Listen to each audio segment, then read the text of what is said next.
मैं डॉक्टर नीलम जुनेजा आपके समक्ष आज बलबन के प्रशासनिक कार्यों के बारे में चर्चा करना चाहती हूँ। बलबन ये गुलाम वंश के एक शक्तिशाली राजा थे और जिन्होंने लगभग 21 वर्ष तक भारत के अंतर्गत राज्य किया।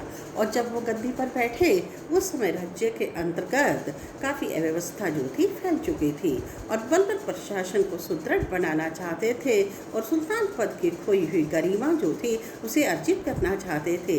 इसलिए उन्होंने प्रशासनिक दृष्टिकोण से बड़े महत्वपूर्ण कार्य किए और जिसके कारण इतिहास के अंतर्गत उनकी प्रशासनिक उपलब्धियां जो हैं अत्यंत महत्वपूर्ण स्थान जो हैं रखती हैं। बलबन ने अपने प्रशासनिक कार्यों में जो कार्य किए वो इस प्रकार थे, जिसमें सबसे पहला कार्य ये किया कि बलबन ने अपने प्रशासन को सुदृढ़ बनाने के लिए उन्होंने राजत्व के सिद्धांतों का क्या था निर्धारण किया। और राजत्व के सिद्धांतों के अंतर्गत सबसे पहला सिद्धांत ये था कि बलबन जो थे उन्होंने देवीय अधिकारों का समर्थन किया और देवीय अधिकारों को समर्थन करते हुए स्वयं को ईश्वर का प्रतिनिधि बताया। और उन्होंने ये भी स्पष्ट किया कि जो भी सम्राट बनता है वो ईश्वर की इच्छा या ईश्वर की आज्ञा से बनता है। इसलिए लोग जिस प्रकार सुल्तान जो है उसकी आज्ञा का भी उन्हें उसी प्रकार पालन करना चाहिए जैसे वो ईश्वर की आज्ञा का पालन जो है करते हैं। और दूसरा राजत्व का सिद्धांत जो था उसके अंतर्गत उन्होंने निरंकुशता की नीति को अपनाया और जिसके अंतर्गत उन्होंने इस बात पर बल दिया कि सम्राट को हमेशा स्वेच्छाचारी और निरंकुश होना चाहिए और किसी दूसरे की इच्छा के बजाय उसे अपनी इच्छा से शासन जो है चलाना चाहिए। और तीसरा महत्वपूर्ण कार्य उन्होंने राजत्व के सिद्धांतों में ये किया कि जो राजपथ था उसको गौरवपूर्ण बनाते हुए उन्होंने उसकी प्रतिष्ठा को कायम करने का प्रयास किया। राजपथ को गौरवपूर्ण बनाने के लिए एक तो उन्होंने राजा का पद जो था उसको सर्वोच्च और शक्तिशाली बताया और राजा के दरबार में हंसना और मजाक करना इस पर प्रतिबंध लगा दिया और जो साधारण लोग थे उनसे भेंट लेना भी उन्होंने बंद कर दिया। और चौथा कार्य ये किया कि उन्होंने सम्राट जो है उन्हें कर्तव्य परायण होना चाहिए अर्थात आलस्य को त्याग कर हमेशा प्रजा के हित के लिए उन्हें चिंतन करना चाहिए। इस बात पर उन्होंने बल जो था किया। एक महत्वपूर्ण कार्य ये भी था कि उन्होंने अपने आप को साधारण वंश की बजाय उन्होंने उच्च वंश का बताया। ईरानी परंपराओं का उन्होंने आदर किया और ईरानियों के त्योहार नौरोज जो था उसको उन्होंने स्वीकार किया और सिक्कों के ऊपर उनका नाम लिखवाना जो था प्रारंभ कर दिया। और उनके कार्यों में एक कार्य ये भी था कि प्रशासन को सुदृढ़ता प्रदान करने के लिए उन्होंने बिस्मार्क की तरह रक्त और लोहों की नीति को अपनाया, शक्तिशाली सेना का निर्माण किया, उसके माध्यम से उन्होंने युद्ध किए और विद्रोहों का दमन करके राज्य में उन्होंने शांति व्यवस्था को जो था कायम किया। और एक सिद्धांत ये भी था कि प्रशासन को सुदृढ़ बनाने के लिए उन्होंने कठोरता की नीति अपनाई, विद्रोहियों का दमन किया, इच्छानुसार उन्होंने कार्य किए और राज्य का स्वरूप उन्होंने अर्धसैनिक जो था बना दिया। अब बात ये होती है कि बलबन जो थे उन्होंने प्रशासन के अंतर्गत क्या क्या और कार्य किए। देखिए, बलबन ने प्रशासन में राजपथ को सुदृढ़ता प्रदान करने के लिए सबसे पहला कार्य ये था कि उन्होंने केंद्र को शक्तिशाली बनाया, निरंकुशता की नीति को अपनाया, अपनी इच्छानुसार उन्होंने कार्य किए और राज्य के महत्वपूर्ण मंत्री और अधिकारी जो थे उनसे परामर्श किए बिना उन्होंने कानूनों को बनाया, उसे लागू किया, अधिकारियों की नियुक्ति की और सिक्कों के ऊपर अपना और खलीफा का नाम जो था अंकित करवाया। और दूसरा कार्य उन्होंने सुल्तान पद की प्रतिष्ठा को हासिल करने के लिए उच्च कुल के जो लोग थे उन्हीं को उन्होंने महत्व दिया और उच्च पदों पर सिर्फ उन्होंने उच्च लोगों की नियुक्ति की, साधारण लोगों से उन्होंने मिलना बंद कर दिया और उनके द्वारा दी जाने वाली भेंट और उपहार जो थे उनको भी उन्होंने अस्वीकार किया। बर्नी ने लिखा है कि बलबन कहता था, जब भी मैं निम्न कुल के व्यक्ति को देखता हूँ मेरी आंखें गुस्से से लाल हो जाती हैं और मेरा हाथ तलवार पर चला जाता है।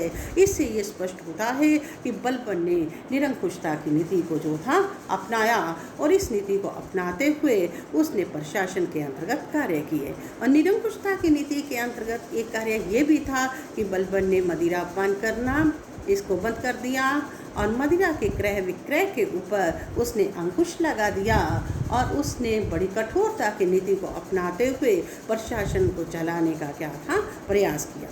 बलबन के कार्यों में एक हमें महत्वपूर्ण कार्य प्रशासनिक कार्यों में जो देखने को मिलता है वो है सुल्तान पद की प्रतिष्ठा को हासिल करना।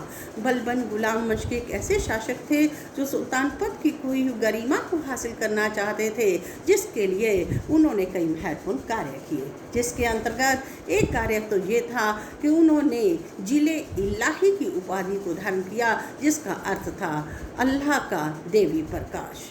और दूसरा उपाधि उन्होंने नियाबत एक खुदाई की धारण की, जिसका मतलब था अल्लाह की कृपा।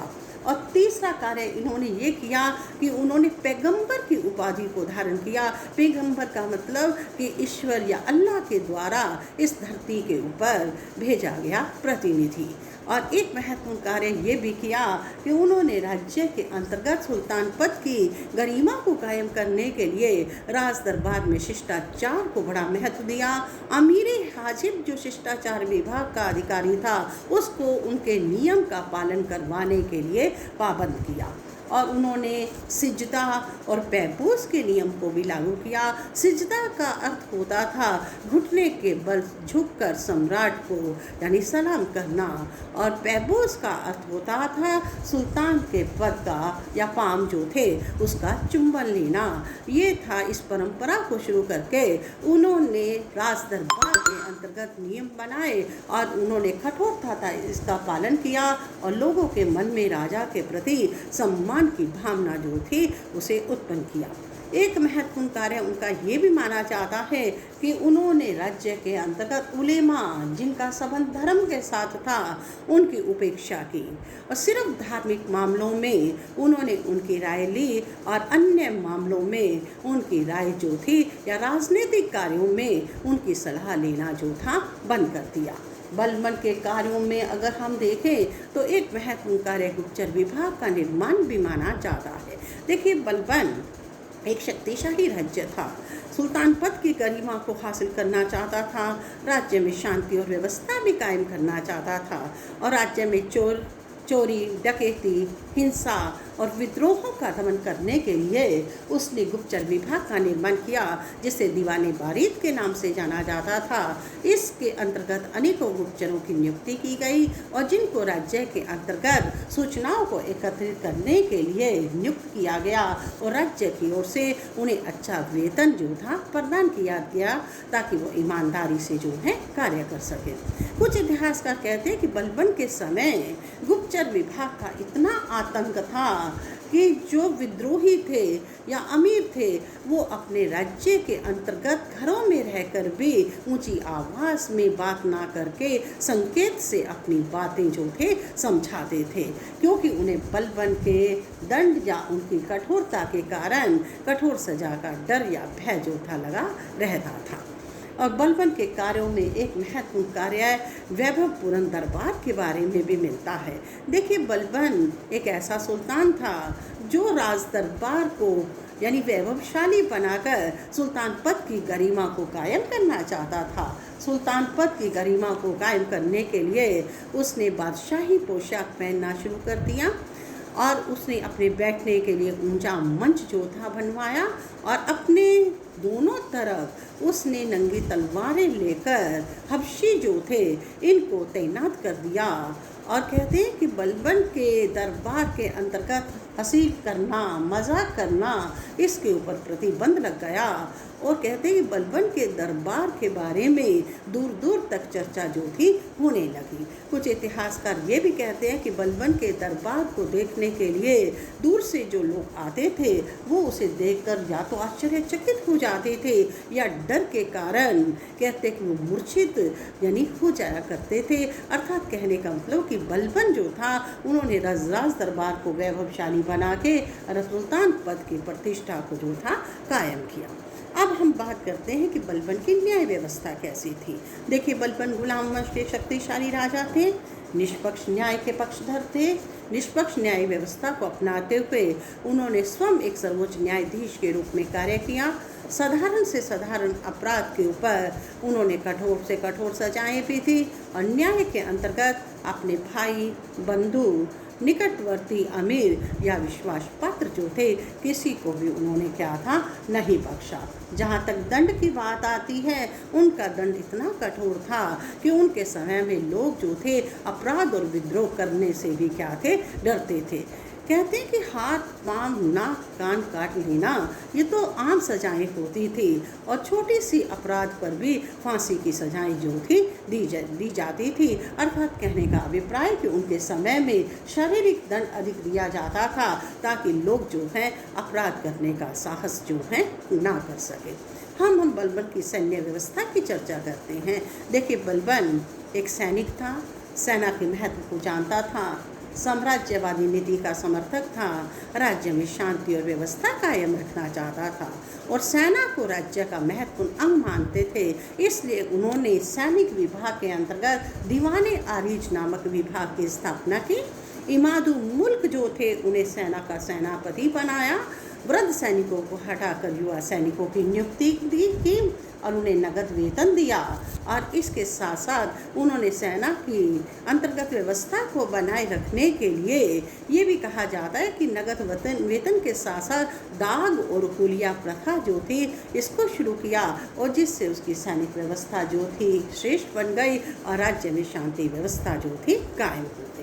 यानी कुल मिलाकर हमें ये पता चलता है कि बलबन गुलाम वंश के एक ऐसे राजा थे जिन्होंने सुल्तान पद की गरिमा को हासिल करने और प्रशासन को सुदृढ़ता प्रदान करने के लिए अनेकों कार्य किए। इसलिए आज भी इतिहास में बलबन का नाम श्रेष्ठ राजाओं में जो है लिया जाता है। अब हम बात करेंगे बलबन के अंतिम समय और गुलाम वंश के अंत की। देखिए, बलबन गुलाम वंश के अंतिम श्रेष्ठ सम्राट थे जिन्होंने 1287 तक राज्य किया और 1287 में 80 वर्ष की आयु में उनका देहांत हो गया और उनके बाद उनका पोता कैखुसरव और कैखुसरव के बाद उनका पोता केकुबाद जो था ये गद्दी पर बैठे। केकुबाद इस वंश के अंतिम ऐसे राजा थे जो अयोग्य थे, कामुक थे और इस कारण कहते हैं कि अरिज ए मुमालिक नाम के मलिक फिरोज जिसे भविष्य में जो जलालुद्दीन खिलजी के नाम से राजा बने, उन्होंने इनका अंत कर दिया और स्वयं गद्दी पर बैठे और एक नए राजवंश की स्थापना की जिसे इतिहास में हम खिलजी वंश के नाम से जो है जानते हैं। अब हम बलबन के चरित्र के बारे में आपसे बात करते हैं कि बलबन जो गुलाम वंश के राजा थे उनके चरित्र में कौन कौन से गुण और कौन कौन से दोष थे। देखिए, बलबन गुलाम वंश के राजा थे जिनके बारे में हमने आपसे विस्तार से चर्चा की, लेकिन अब हम उनके गुण और दोषों की बात करते हैं। गुणों में देखिए तो सबसे पहला गुण, बलबन एक योग्य शासक थे, वीर थे, शक्तिशाली थे, राजत्व के नियम को अच्छी तरह से जानते थे, प्रशासन में सुदृढ़ता और शांति को कायम करने के लिए उन्होंने बड़ी श्रेष्ठ नीति को अपनाया और राज्य के अंतर्गत रक्त और लोह की नीति के माध्यम से शांति व्यवस्था को कायम किया। इसलिए उन्हें श्रेष्ठ शासक की संज्ञा दी जाती है। दूसरा महत्वपूर्ण गुण ये था कि बलबन जो थे एक धार्मिक व्यक्ति थे और कट्टर सुन्नी मुसलमान थे। उन्होंने धर्म का आदर और सम्मान किया और उन्होंने ऐशो आराम का जीवन व्यतीत करने के बावजूद भी उन्होंने इस्लाम धर्म जो थे उसके सिद्धांतों को अंगीकार किया। हालांकि राजनीति के अंतर्गत उलेमाओं की उपेक्षा की, लेकिन व्यक्तिगत जीवन में उन्होंने धर्म जो था इसका पूर्णतः पालन किया। इसलिए इतिहास में उन्हें धार्मिक व्यक्ति की संज्ञा दी जाती है। और तीसरा गुण उनके चरित्र का ये था कि बलबन जो थे वो साहित्य और शिक्षा के भी प्रेमी थे। शिक्षा और साहित्य से उन्हें बड़ा लगाव था। उन्होंने इसके विकास के लिए भी कार्य किए और राज्य के अंतर्गत उन्होंने कई लेखक, विद्वान, कवि और साहित्यकारों को भी आश्रय दिया। अमीर खुसरो उनके समय के एक बड़े महत्वपूर्ण साहित्यकार थे जिन्होंने उनके समय में कई महत्वपूर्ण रचनाएं लिखी और उनका स्वयं का बेटा शहजादा मोहम्मद यानी जो मोहम्मद खां के नाम से भी इतिहास में जाना जाता है वो भी एक अच्छे लेखक थे जिन्होंने कई रचनाएं जो थी लिखी। अर्थात उनके समय में दरबार में इस्लामी संस्कृति और साहित्य में बड़ा विकास हुआ। ये भी इनके चरित्र का गुण माना जाता है। बलबन के चरित्र के गुणों के बाद हमें एक दोष भी दिखाई देता है और दोष ये था कि बलबन क्रूर थे, निर्दयी थे, निरंकुश थे और उन्होंने साधारण से साधारण अपराध पर जो कठोर से कठोर सजाएं दी और इससे लोग उनके विरोधी बन गए। राज्य के अमीर उनके विद्रोही होने के कारण वो उनके विरुद्ध षड्यंत्र करने का प्रयास करने लगे और इसी का परिणाम ये निकला कि बलबन की मृत्यु के 3 वर्ष के बाद सन 1290 में बलबन का देहांत जो था हो गया। लेकिन इन दोषों के बावजूद भी अंत में हम यही कहना चाहते हैं कि बलबन गुलाम वंश के श्रेष्ठ राजा थे। उन्होंने